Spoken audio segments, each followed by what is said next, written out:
For most NFL teams, the season ends tomorrow, but not for the Denver Broncos. Sean Payton just made a bold statement that has us all fired up. He didn't just talk, he backed it up, proving what we've felt all year. This team is something special. The Denver Broncos aren't done yet, not even close. If this is your first time here, welcome, a diehard Broncos fan. If you love the Broncos as much as I do, don't forget to like this video and subscribe. It really helps the channel grow. Now, let's talk about Sean Payton's statement. When I saw it pop up on my timeline last night, I literally paused the show my wife and I were watching. I turned to her and said, "You have to see this. This is crazy." Even she was impressed. She said, "Coaches don't usually say things like that, right?" And I was like, "Exactly. This is different. This is something special." Think back to the most exciting Broncos team you've ever seen. Maybe you're a newer fan, and it's the team that faced the Carolina Panthers in the Super Bowl. Remember the underdog story? Peyton Manning's speech, DeMarcus Ware's leadership, and the team's deep belief in themselves? Or maybe it was the Tebow era, the mile-high magic, when it felt like Tebow always found a way to win. For me, it was the first Broncos team I ever watched. The first Broncos team I fell in love with was the 1997 squad. They made it to the Super Bowl as a wildcard team, and John Elway led them to victory against the heavily favored Green Bay Packers. You could feel the belief that team had. After their win, the players talked about how special that locker room was. They called themselves a band of brothers, tight-knit, believing in one another, and knowing things were just different. Yesterday, Sean Payton said something very similar in a press conference, and it was absolutely incredible to hear. We'll watch the clip together in a moment, but his words perfectly captured what makes this team special. It wasn't just about tomorrow's game. It was about the playoffs and the future of the Broncos. Payton started by talking about the tradition of taking a team photo every year. He said something like, "I've been on teams where no one even remembers what happened to those photos. When I was 8 years old and playing football, my mom kept scrapbooks. But now I only know where 5 of those photos are. Today, I told our guys, make sure this is a photo you don't lose. This team is different." He talked about how close this group has become. Despite all the ups and downs of the season, the challenges, the victories, and everything in between, they've stayed tight. And now they're ready to make this year one to remember. Sean Payton emphasized how important this year's team photo is. He said, "Make sure you know where this picture is."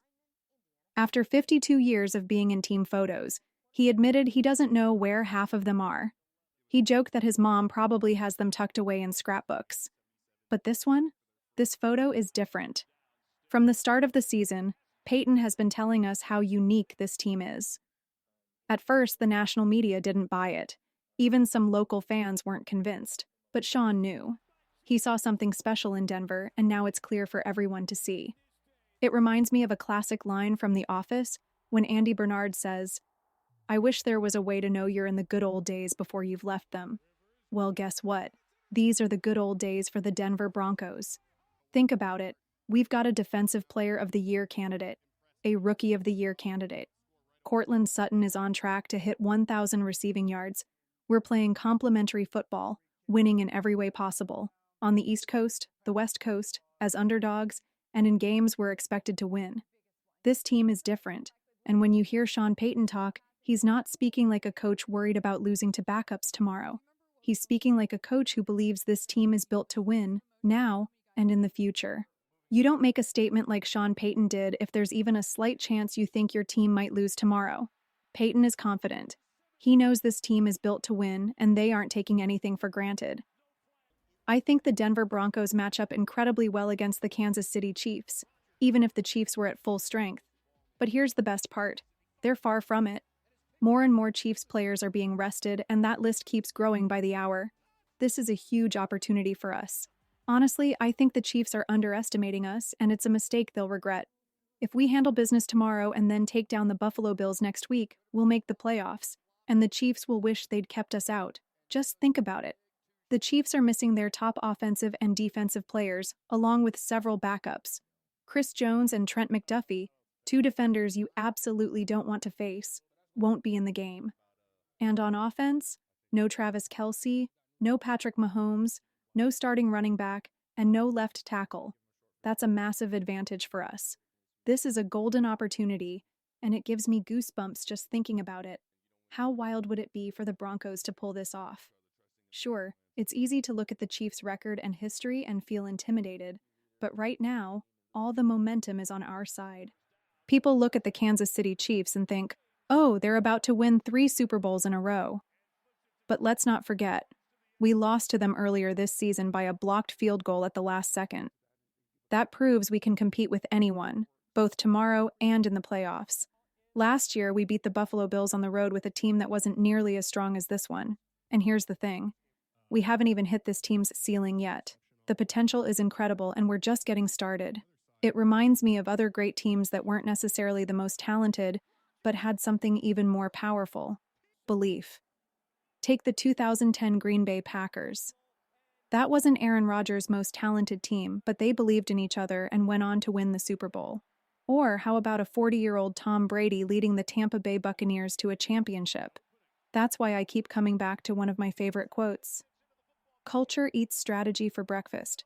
You can have all the talent in the world, but when you build a winning culture, a team that truly believes in each other, you're unstoppable. And that's what we've got right now. Sure, teams like the Chiefs or the Bills might be more talented on paper, but what we have is special: a group of guys who love playing together and never give up. That's a dangerous combination for any opponent.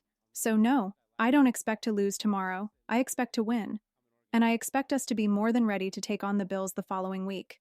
Watch out, because this team has already proven they can go on winning streaks. 4 games, 5 games, it's going to happen again.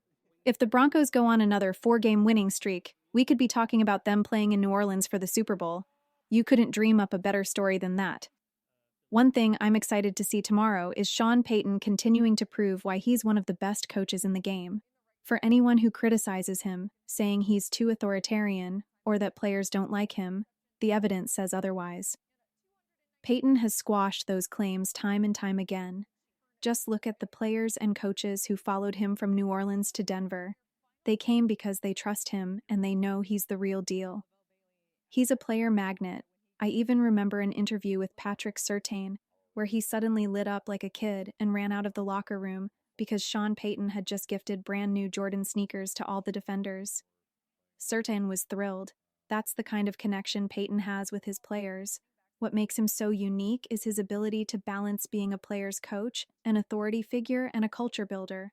That's not easy to do, but Payton does it every single day. Here's a great example. Payton goes out of his way to help players earn performance bonuses, even if it costs the team money. Back in New Orleans, Emmanuel Sanders needed 8 catches to get his bonus. Payton didn't just help him reach it, he made sure Sanders got 9 catches that day. That's the kind of coach he is. I expect to see something similar tomorrow. Cortland Sutton needs 82 receiving yards to hit a nearly $500,000 bonus, and I fully believe Payton will scheme it so Sutton crushes that goal. In fact, I wouldn't be surprised if Sutton gets well over 100 yards tomorrow. Sean Payton's connection with this team is truly special. He's a player's coach, and you can see how much this young, hungry team loves their coach and each other. It's an incredible bond, and we should all be thrilled to witness it. Honestly, it would take a full 30-minute YouTube video just to list all the ways this Broncos team has broken the norm this season. From trick-or-treating together to the entire quarterback room wearing matching pajamas with their wives, this team is different. And then there's Alex Singleton, going to a road game the week after suffering a devastating ACL tear. This team has heart. They believe in each other. They believe in their coach. And the best part? We still haven't seen their full potential. Let's be clear, the Broncos didn't back into the playoffs. We earned our spot.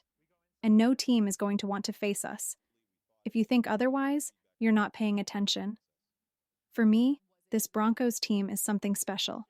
If I thought this was the last pre-game video I'd be making for them, I'd be heartbroken. Since middle school, this has been one of my favorite Broncos teams to watch. But here's the thing, I'm not worried. Not even a little. The Denver Broncos will beat the Kansas City Chiefs. We're built differently, and we're going to prove it in the playoffs. Believe in this team, because they're giving us every reason to. Ball don't lie.